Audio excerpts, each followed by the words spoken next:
Bom dia, boa tarde, boa noite, or whatever the case may be. My name is Marcus, and I am the host of the Black Brazil Today YouTube channel, as well as the blackbraziltoday.com blog, where I analyze Brazil from the perspective of race. So today I'm running a new type of format that I'm going to be using. I'm going to just be experimenting with for a little while. This is going to be the preview section of the video. Then I'm going to have a longer breakdown in a separate video. So today I wanted to discuss just 4 cases of racism that show there's nothing subtle about Brazilian acts of racism.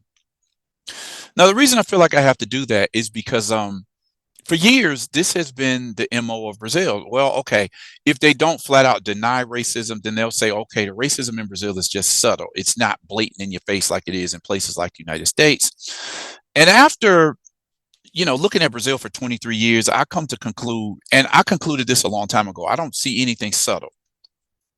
Of course, there are those subtleties, those gestures, those little jokes, those little off the cuff type of comments that people make. Yeah, though that exists too. But that does not negate the existence of blatant, just over the top type of racist incidents that people would not expect happen in Brazil. Again, I'll say there are over 3,700, almost 3,800 articles over at the blackbraziltoday.com blog where you can just see examples of this. I'm going to highlight a few of them today. There are stories today that there's so many topics and subjects and incidents to cover in Brazil from a perspective of race that just one blog or one video channel is not possible to cover everything. It's just not possible. And sometimes stories come and go. I don't get a chance to cover them. And sometimes I'll do like today where I'll just backtrack and go pull forward, bring to the forefront a story that maybe I wasn't able to cover in the last few years. So before I get into this today, I'm presenting just the facts of like 4 different stories. And then in a separate, more long form video, I'm going to break down my analysis and my reaction to these stories. So today, 4 cases that show there's nothing subtle about Brazilian acts of racism. Before I even get into it, make sure that you like this video, share this video, subscribe to the channel, click on the notification bell so that you know when I put up a new video. And with that said, I'm going to move directly into this. So these are 4 different incidents. In this video, I'm going to talk mainly about the incidents, and in the longer form video, I'm going to get into my reaction and my analysis. Okay, some of the topics that I want to cover in terms of these 4 acts, and then the other stories that I'm going to tie in. These are some of the topics that I want to confront or discuss. Racism in Brazil versus United States, what they call blatant versus subtle. And I'm going to show that racism in Brazil can be just as blatant as anywhere else in the world. Okay. As I said, based on the idea that the myth that Brazil is a racial democracy, people wouldn't believe that these type of things happen in Brazil all the time. Just one blog, YouTube channel can't cover the incidents that happen every day. And because of social networks and social media these days, people are putting this out, in the public, and social networks are picking up on mainstream media is picking up on these stories that social networks share, and they become top news stories. And it's just, these things happen thousands of times every year. The second thing I wanted to discuss is the idea of segregation by law versus social segregation. The idea that in the United States, you had Jim Crow laws. In South Africa, you had apartheid. And people say, well, people who have talked about segregation in Brazil have talked about how you didn't find it in the law, but you find it socially acceptable. Black people don't walk on this side of the street. I'm not talking about necessarily now, but people like Abdias do Nascimento, who I'm going to talk about in this video. I'm going to feature one of his lectures. He talked about, certain days, certain areas that Black people weren't allowed to be walking in certain districts in certain cities. Okay. You have people who talk about they would have soccer matches where, okay, Black people aren't allowed on this team. You have to go play on that team. A woman that I knew in Sao Paulo who came from this city called Três Rios in the state of Rio de Janeiro, she remembers being in Sao Paulo in the 50s and 60s when she moved, that Black people initially were not allowed to frequent movie theaters in Sao Paulo. So you find a whole lot of these stories in Brazil's past that kind of unmask the reality about how race functions in Brazil. Um, you'll often hear, and I've heard this for 2 decades, when the idea is racism, it's always something that just happens in the US because you guys had the KKK. But I'm going to argue that when you compare the numbers, let's say the Ku Klux Klan at its height in the United States, how many people they killed, how many people they murdered, how many people they lynched, and then you compare it with the statistics of Brazil's military police and the fact that the vast majority of people that they kill in Brazil are Black or brown people, there's really no comparison. I'm going to get into that statistic later on, or probably in the longer form video. Races in Brazil are more blatant because they have no fear of legal actions. This is something that I've noticed in recent years. Like, Brazilians will do something that's extremely racist. They'll attack somebody, assault somebody, you know, insult someone, and be like, sue me, or whatever. I got money, I'll pay the fine, and I'll be fine. And this has happened over and over again. It's like, it's the perfect crime. Then as I go on, you're going to also see the picture of somebody who was called out for something that he did to, like, a homeless Black man, a homeless Black musician. I just have to look at him, because the question is always, what's the difference between a mixed person and a white person, a mixed person and a Black person? Because if we acknowledge that 90% of the Brazilian population is mixed to some degree, then to me that says that, okay, you have people who are mixed, but they appear whiter. You have people who are mixed that appear a little bit more on the Black side. It's always a question of what category does this person belong in based on what they look like. So let's get into the story for today. As I said, this is the preview video. I've talked a lot about this man, Abdias do Nascimento. He was really the first Black Brazilian to introduce me to how race works in Brazil. He was the only Black Brazilian author who I could find when I first started studying this topic in late 99, early 2000. You had a couple of books that he had released in like the 80s, late 70s and early 80s, and they were the only books I could find by a Black author in English, Black Brazilian author in English. So what I want to talk about first is this lecture that he did on the Black Consciousness Day in November 20th of 1983. So I'm going to overdub his lecture, okay?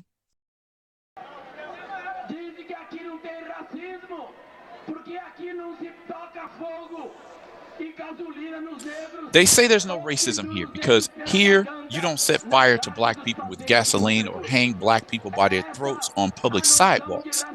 That's the notion of racism that this ruling class wants to push on us.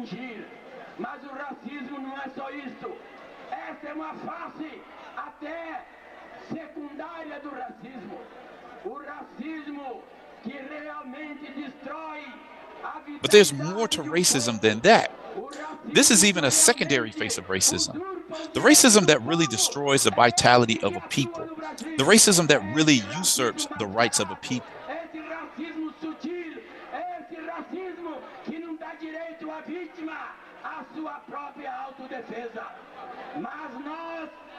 It's the one that operates in Brazil. It's masked racism.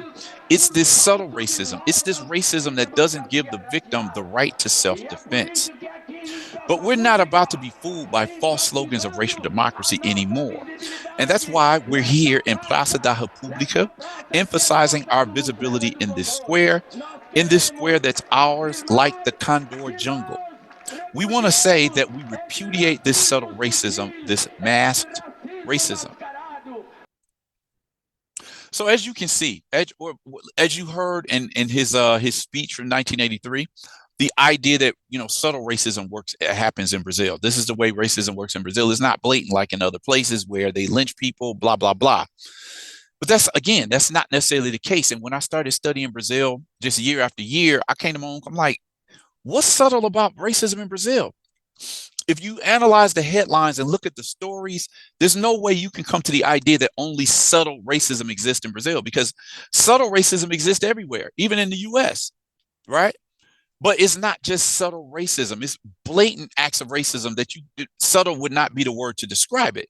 This is what Sergio Graças, he also came to the same conclusion. Now, this is a guy who has an IG channel. He talks a lot about Black issues, Black history. He speaks about racism. And he came to the same conclusion that I came to a long time ago. Many Brazilians, even Black Brazilians, would say, oh, well, our racism isn't as bad as the United States. If you look at enough of the stories on the blog, blackbraziltoday.com, you really have to ask yourself, is it just true? Is it true that only subtle racism happens in Brazil? Because there's too many cases that says otherwise. This is what Sergio Graças had to say. That was our brother, Abdias do Nascimento, politician, writer, Brazilian, Black, who fought for civil rights and against racism in our society. He talks here about a view that existed in the past and still exists, and that real racism happened in the United States or South Africa with systems like Jim Crow laws and apartheid. Here in Brazil, however, there has always been something that was said to be veiled. For me, it's not veiled at all. Because this reading of racism is done through numbers, through statistics, where we have a population of 56% that needs to be represented with the same proportionality in places of power, in high places and places of decision. If it's not, that's racism.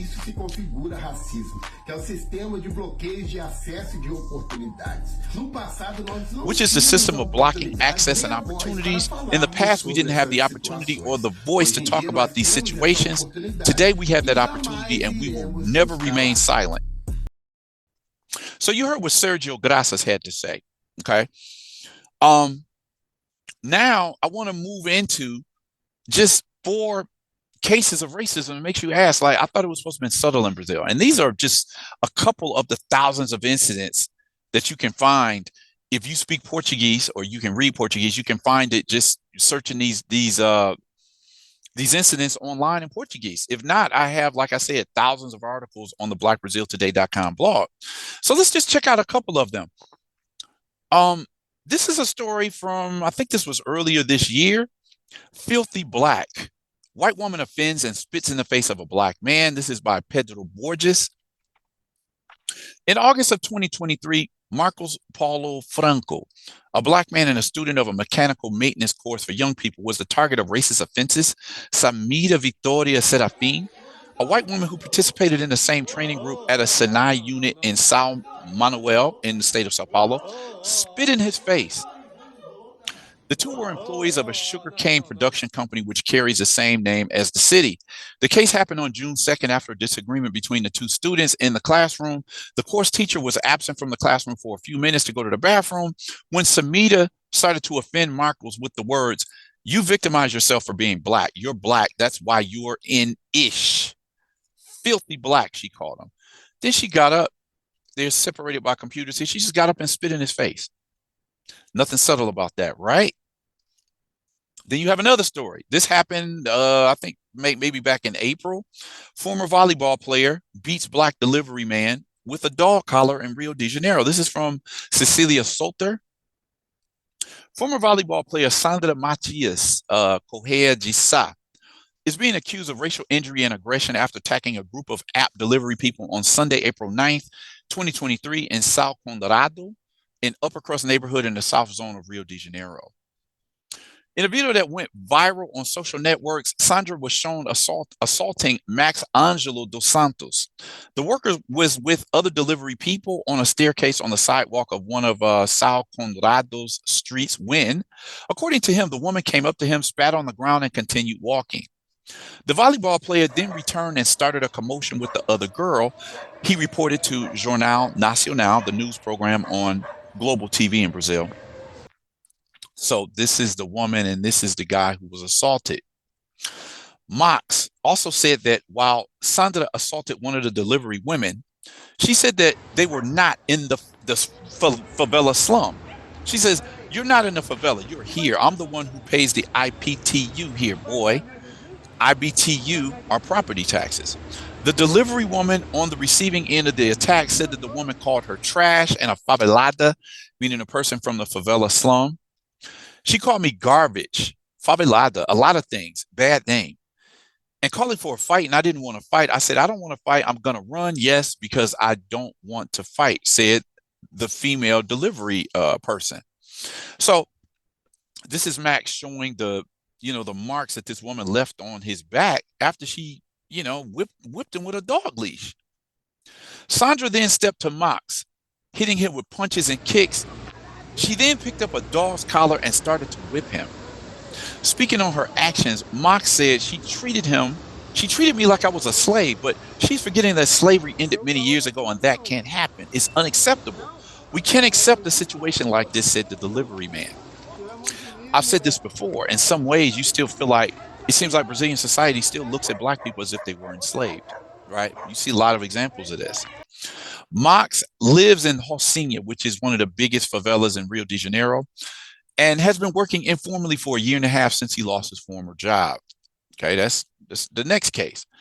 Man who assaulted Black musician with a baton goes to jury in Curitiba, which is in what is Curitiba? I think is in Paraná, in southern Brazil. So this story is by Mateus Ramos. Look at the picture right here. This guy picks up a baton and starts beating on a musician, a homeless musician, a Black man.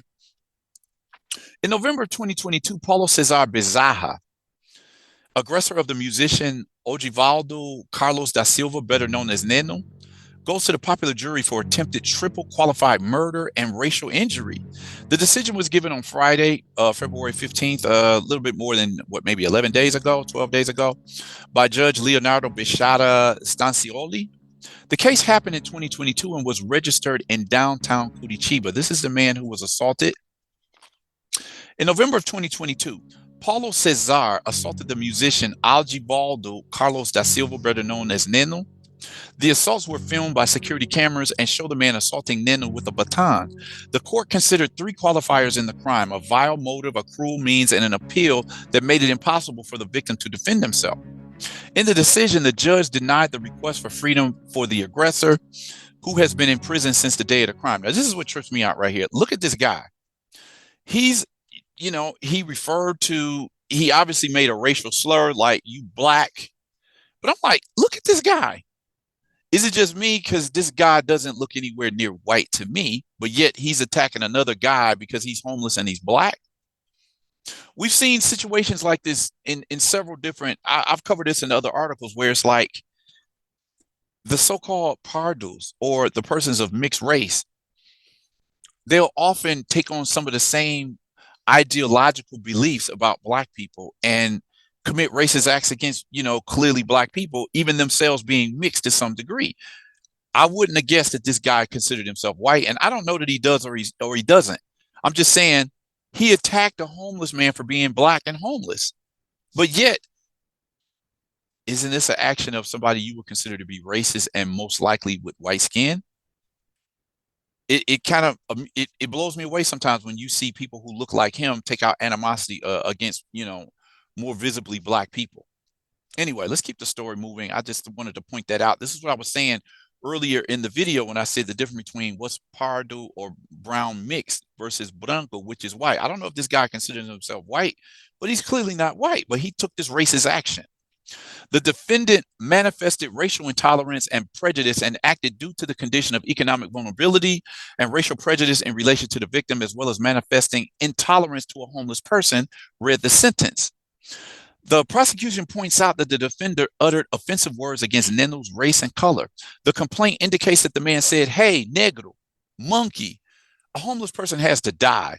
In addition, Bezerra incited his own dog to attack the victim. Again, I'm looking at this guy like, really? Let's move on to the next case. Journalist is a victim of racism and assaulted in a supermarket in Nova Iguaçu. This story is courtesy of the Tupi, we'll say newsroom. A confusion over a place in line at a supermarket in Nova Iguaçu in the Baixada Fluminense area of Rio turned into a case of racism and bodily injury, which ended up at a police station. In a conversation with the report of the Super Rádio Tupi, journalist Daniel Nascimento claims that he was assaulted and cursed by a mother and a daughter. The situation happened on a Friday night, February 16th. He recorded a video showing one of the aggressors, identified as Leticia Caram de Assis, committing racial abuse. This is the victim and the aggressor. According to Daniel, the confusion started because of place in the store's checkout line. The mother, identified as Rosemary Caram or Rosemary, which you might say in Portuguese, who appears with blonde hair in the video. She left the line and tried to return and bumped into him. The journalist then countered that she needed to decide where she would go since her daughter was holding a place in another checkout line. She looked at me and said she'd go wherever she wanted. She also said that she was a criminal lawyer and that nothing was going to happen to her. Then her daughter started cursing at me. She said I was a starving, poor, ugly little neguinho. Again, neguinho, literally it means little black guy, but in some ways it's kind of depending on how it's used. I've talked about this before. Neguinho can be something similar to the N word depending on how it's used. Now, what I want to point out here is what she said. She says, basically she says, I'm a lawyer, I'm a criminal lawyer, and nothing is gonna happen to me because of, whatever she did to the guy, she felt like she's gonna get away with it, which is something I'm gonna point out in the other links to other stories that I say this seems to be an occurring thing, a reoccurring thing, where Brazilians who commit racism have this attitude like they're gonna just get away with it, and sometimes it seems like they do.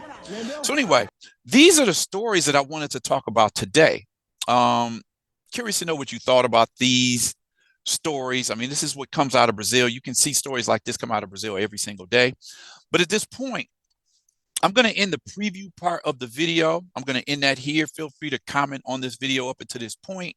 Share it, like it, subscribe to the channel, click on the notification bell. But now I'm going to continue on to my reaction and my breakdown of these racist acts in Brazil and how, other videos and articles that I've done to put them in context.